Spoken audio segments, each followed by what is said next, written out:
think Mega J is doing his live stream. While that live stream be going on, I got my own content here, and we got a bookmark here. This is the bookmark that I had to use the back paper for.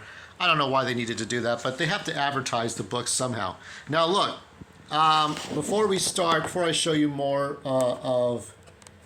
let me adjust here if I can.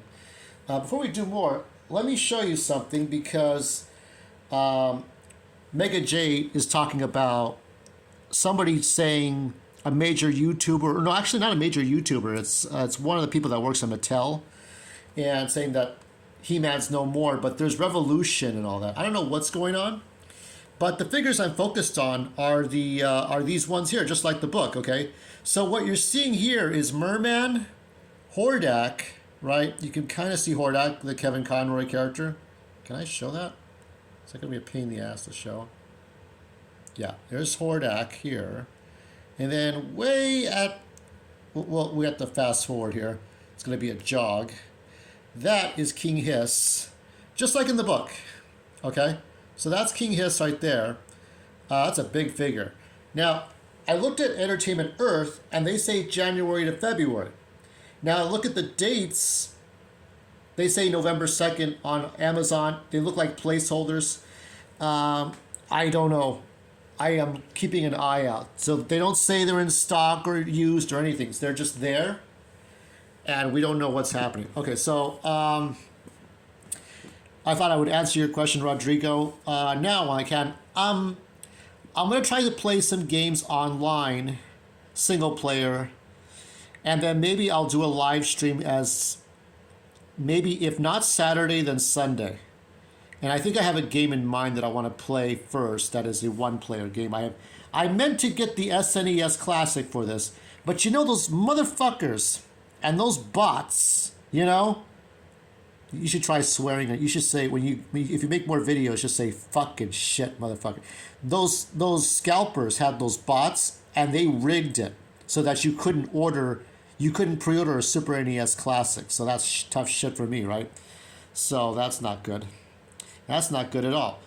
All right, so let's go ahead where we left off. 2 minutes, 30 seconds in. I've been rambling on. We will figure out this problem. So we left off on Stratos, right? So I have not looked at the rest of the book. In Scout's honor, I have decided to let us all look at the book together. There we go, there's Stratos here. Let's turn the next page. I think this is more designs. Look at these designs of Stratos. These are all wonderful early options for Stratos from HOC. This has got a more Spider-Man. It's like Miles Morales Spider-Man here kind of thing. Okay, so next to this is the Tiger Tribe. And so there's different designs, like the Wookiee tribe. That's interesting to see. We got more. There are different people. So there's different people like Prince Adam. But let us see if I can't get my finger out of the way. And these are the different children, men and children. So it's like Link. I bet you they borrowed a bit from Zelda, where instead of being stuck in a castle until he turned 16 to 18 years old, that Prince Adam is like Link in the forest on his quests. You know, I guess Nintendo can make a Masters of the Universe game. They would love to make one, or maybe Aonuma-san can make it. Now, finally, here is Triclops. Now, Triclops is a robot. I know this part because I did see a clip of this. Our reimagined Triclops is a bot built by Trapjaw for espionage, equipped with a cloaking device, multiple vision modes to track its prey, and neurotendrils to turn that prey into its puppet. Luckily, by the end of the series, Triclops has broken away from Trapjaw and became self-aware, but it still misses Justine. I don't know who Justine is. The figure that you see is kind of like while Orko isn't actually a master, it felt amiss not to give him his own quasi-nemesis. Okay, so the Triclops is the nemesis of Orko. Look at these things. So it looks like a generic character, but it serves the purpose of filling out Triclops. And here is Trijaw right there. So you see these different ideas. Now, finally, here is WebStore. And from what I saw in one clip, WebStore is the good guy. Is that right? No one had contact with the Arachna for a generation, but when Crass visited the Mystic Mountains to investigate her origin, Stratos tagged along to practice his diplomacy. As is often the case, his diplomacy took the form of a long fight, but afterwards, Stratos was somehow able to sweet-talk WebStore into joining his heroic warriors. That is something! I wonder how much arm twisting of Mattel executives did you get to do this? There are these different, looks like a pig. These different facial expressions. So, the design here was a cracked lobster tail. Exoskeleton. So they're more creature-like. Well, this is fantastic. Okay, here we got this one. These are more exaggerated. And then you got, oh, Winged Guard. These are the Stratos people. All the Avionians. I don't think there's a hawk. No Sister Hawk. There could be. It is hard to keep up with this light. Now this one, I did see a toy for this, and I didn't see it very well. Unlike the Battle Bones of before, this one does not look like the one that I'm familiar with. It's a classic toy where creatures that lived in the Fright Zone but died centuries ago. But when Skeletor reanimates their fossilized bones with Havoc, they become more horrifying monsters that can never fall. If they are defeated, their bodies reform, ready to attack. So there's their reanimated forms. And there's different heads. Now look over here. Who is this guy? This looks like that Stone Warrior that didn't appease the Hordak very well. The name comes from the classic MOTU, but our Colossor is all new. Do I remember Colossor? Let me see. Let me look up Colossor. Hold on. All right, I have found Colossor in the original. Let us take a look. That is Colossor. Now, it's a red guy, right? So, prior to his being brought to life, this is from the original Filmation cartoon. He was brought to life by Skeletor. Colossor was a stumbling giant that sat in his throne within the temple ruins. The Cyclopean creature carried out Skeletor's orders without question and stomped his way across Eternia toward Castle Grayskull. It took all the might of the heroic warriors to defeat Colossor. That's him right there. So, you know, always go back to this book to get that information, but now I gotta go back. Because this is, you have to really know this stuff. So if you know your Filmation cartoons, like I don't really know that well. So Colossor here, he's manipulated by Cronus into creating this giant fashion faux pas by animating hundreds of pieces of guard armor. So this one's more complex. He's just a giant, he's a golem, basically. Yeah, so Ghost Tiger spirit of the first cat from the Tiger tribe. The first cat. Wow. Okay, that Rakaz ever killed. Rakaz wears the skull of this tiger, and as Beastman, he summons its horrifying ghosts. So this is like how Beastman is born. All right. Ghost Vulture. Before its demise at the hands of Rakaz, the alien vulture soared majestically above the Badlands. Its skull adorns Beastman's chest and can be called back from the dead. I see. It's power of the concepts. Felt horrifying to have Beastman control animals. He can control animals even after death. He truly is the master of beasts. That's the Horakoth creature, which has to do with Hordak. Evil Lyn summons for her master Strike, but as Evil Lyn will soon learn, it's so much more.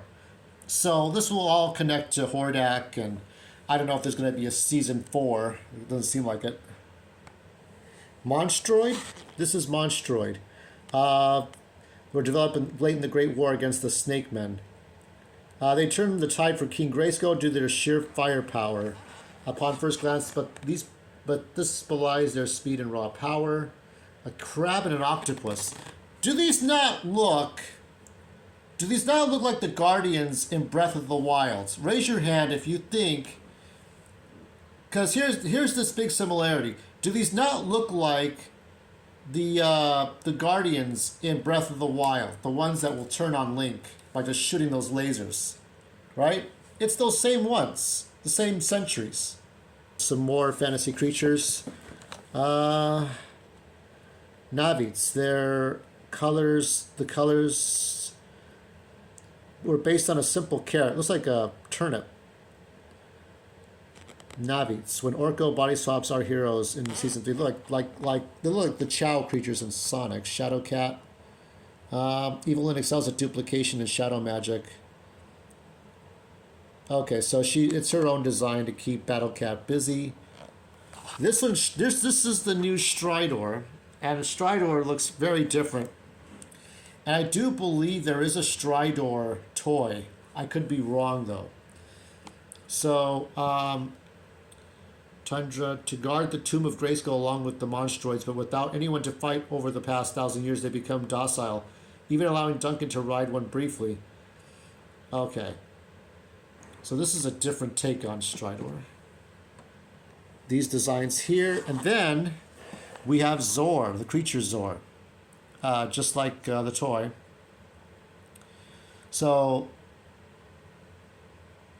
let's see. Dimension, the fate. The one force most threatened by Horakoth, its symbol is the falcon. So just like the bat, the falcon, and then there's Serpos. Now that brings us to Chapter 2. Wow, Chapter 1 was something. Vehicle, weapons, and artifacts. So now we're looking at all the other essential props in the show, such as the sigil of Hiss and the statue of Stratos' butt. We know that's why you bought the book. Actually, no, that's not why I bought the book. Here we got, there's Tila. There is Ram-Mam, or she's not Ram-Mam yet. There's Prince Adam. There's Duncan. So I like the designs. I mean, these kind of, I guess, He-Man and I would dare say Star Trek Prodigy. Both of these shows are kind of filling the void that the Clone Wars left behind. They kind of fill that void. We don't have the Clone Wars anymore. We have, I guess we have Bad Batch, but is Bad Batch what you wanted? Here we got Battle Ram. That's a different Battle Ram. The Dragon Walker looks great. Looks like the Dragon Walker I'm familiar with. We got the Dreadwing. So let's go by these really quick. I think because we're now into the vehicles and accessories. Okay. This is the interior. The Dark Masters need their mood lighting. So this is the bridge. This is the bridge of the bad guys. Over here we have Eternia 2000. We have, I don't know if that is a train. The Royal Vaults convert these train cars and launch themselves out into the Badlands. Okay, so they have a train system. I don't think I've ever seen trains before. Maybe in the 90s cartoon. Royal Transport. We got Radar. What? This is Panther? What's Panther? This is Panther, right? What a birthday present, powered by Havoc, the Paintor. Oh, Paintor is the final word in Eternian motorcycle technology. Just like Skeletor himself, it's brash, it's loud, and it's a tiny bit goofy. Look at the adorable kickstands. This is Paintor. It's not a panther. It's a Paintor. Why do they call it that? What is all this? This is new. This is all new territory. And we got Roton. Now Roton, for those of you who don't know, it's a vehicle that has the red sort of chainsaw that spins around. Sky sleds. These are different. Look like shrimp. Backward shrimp. Sky sled. Talon Fighter, I'm familiar with this because they didn't have this toy in stores. They barely had the Castle Grayskull set. And here is the Wind Raider, fast armored. They renamed it the Wind Raider. This ship is stolen by the kids from Cronus and Evil Lyn in episode 2, and they renamed it the Wind Raider. All the kids stole it from Cronus and Evelyn. So yeah, it's different origins. A remix of things you're familiar with and not familiar with. This is more about technology and less on animal motif. This is the bridge. Stuff here. This is all the stuff. Let's get us back in focus if we can. Can we do that?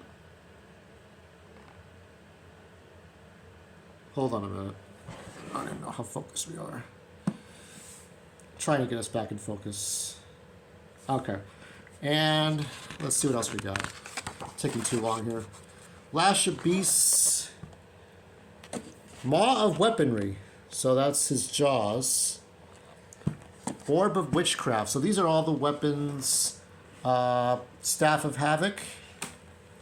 I think. So there's different versions. But ultimately, this is the one I got in the toys. So these are all the weapons that Skeletor has, Evelyn has. Claws of the Wild from the Tiger Tribes. The Hem of Demolition. Yeah, Prized Possession. There is Teela's Staff of Magic. So these are the Mace of Technology. These are all the weapons, like the weapons you get in the weapons pack. H2, of course, we can't forget the Sword of Power. Now see, it turns into a shield, right? The most iconic weapon of MOTU, we just redesigned the Power Sword, the Sword of Power, to serve as a symbol of MOTU's iconic mashup of magic and tech. As the sword unfurls technologically, the Grayskull's magic within is further revealed. And then you got, I don't know what that is, some sort of vibrating thing. And you could tell that that's a different outfit for He-Man.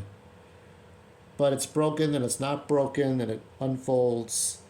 But he doesn't have a shield, so his sword is a shield. Birthday party props. The script did not call for a Skeletor party hat, but no one has ever asked for a Skeletor party hat. But when the director showed us the design, we have to admit that we needed a Skeletor party hat. So there's the Skeletor cake. Ancient trunk. This looks like something out of Wind Waker or Phantom Hourglass. Going too slow here. Blaster rifles. Duncan's accessories. Energy Chrysalis Forge Hammer. Electropod. That's Rakaz's weapon right here. Elastic.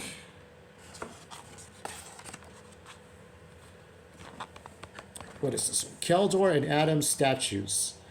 It is interesting character note for King Randor that he won't remove the Keldor statue after his brother's attempted rebellion 10 years ago. Perhaps he hopes that Keldor is still alive and could be redeemed. Also, these statues capture their personalities perfectly. Adam is hopeful and resolute, while Keldor is dour and self-important. Give that sculptor a raise. So, you know, a lot of praise here. But there is Adam, and there is Keldor. Carbonite ingot from Jack Kirby. Let's see. I guess it's like Eternium. Cronus's weapons. So these characters are redefined again and again and again after so many times. And this is the equivalent of Ultimate Spider-Man. You know, if Spider-Man 1962 was what the original He-Man toys were to me, then this is the ultimate He-Man and stuff. Mistakes. These designs are beautiful and really add value to the world we're creating, but the props are too complicated and how rarely they appear on screen. From this point on, we were very cognizant of the balance. Make the props look good and interesting, but don't break the bank on a prop that appears only for 2 seconds. Yeah, just whatever it is. These things happen. And paintings. So this one is obviously the battle here. And then we got the big battle. This is actually featured in Castle Grayskull. And we got the family portrait. There's Queen, there's the King. So there's the family right there. Let's see if we can get a better shot of that, please. Can we get a better shot? Yeah, that's the best we can do. There is Randor there. And there's Prince Adam. And then next to that is sort of King Grayskull, I think. So there's a large empty space to Adam's right. This looks like the portrait from Hyrule Castle in Wind Waker. Who could that be? Well, it's got to be damn She-Ra. It's got to be Adora, I think. We got three. I'm going to put 3 more minutes of time into this. Photos of Krause's parents. Ram-Mam's parents. So we got the Power Pike. Here's Randor's battle axe. Very similar to the classic axe. And I don't know if there's going to be a season 4. I really don't know. Sigil of Hiss. Okay, there's these artifacts. I think we can fast forward for part. There'll probably be one more part for this. Skeletor's charred skull. Stratos' statue. Spell orbs. I don't know if they have a list of spells in here. Towers of Power. Here we make our stand. Here we will face our enemy and not falter, and they don't falter, but Duncan does faint. That's okay, he deserves a rest. Training swords. Trollan Datacog. The Trollans were more powerful in the old stories, or at least the more recent stories from 10 years ago. Wishstone, Web Store's webs. Locations. Planet Eternia, first planet of creation, nexus of all the powers of the universe. So these are all the places. So this is kind of like the encyclopedia, except it's a little more. It's obviously because it is the new continuity. Look at this shot of all that you can see here, and that is something. Okay, we got about 1 more minute. Okay, I'm gonna show you up to Corrupted Badlands, and then I'm gonna bookmark this. This is Avion. Wow, Avion looks really different. Looks way more technological. That is something. Looks like something. I don't know what that is. Badlands. Desolate, barren landscape. So it's like the wild. Okay. All right. Then we got. The Badlands are a hot and dry place, but under the surface there is a core of solid crystal covered by the rocks, and just as we have spires of rock within the veins of crystal, version to be spires of bone with veins of havoc. So it's just all kinds of terrain. And then this is the Corrupted Badlands, I think by Skeletor. We borrowed the idea of these corrosive spires from Rob's comic book series, He-Man the Eternity War, which I do have that series, and I've talked about it, as a great way of showing the destructive power of Havoc. See how Skeletor's power taints and transforms the land, corrupting and punching through the earth until the ground itself becomes an enemy. An observant viewer might note how similar these new Havoc spikes are to the Badlands' own crystal spikes. Has this all happened before? All right, I'm going to stop here. Let me bookmark this. Where's my fucking bookmark? I have to look for everything in this universe of things. That is, so I think we can wrap it up. I do think we can wrap it up tomorrow. I hope it doesn't take too long, because there's less to talk about for this. Most of the characters are done. Hordak was talked about. We haven't seen much more. I would like to see the space characters from the 90s reimagined. Will there be a season 4? If there's any other news, I'll give that to you tomorrow. That was something to me.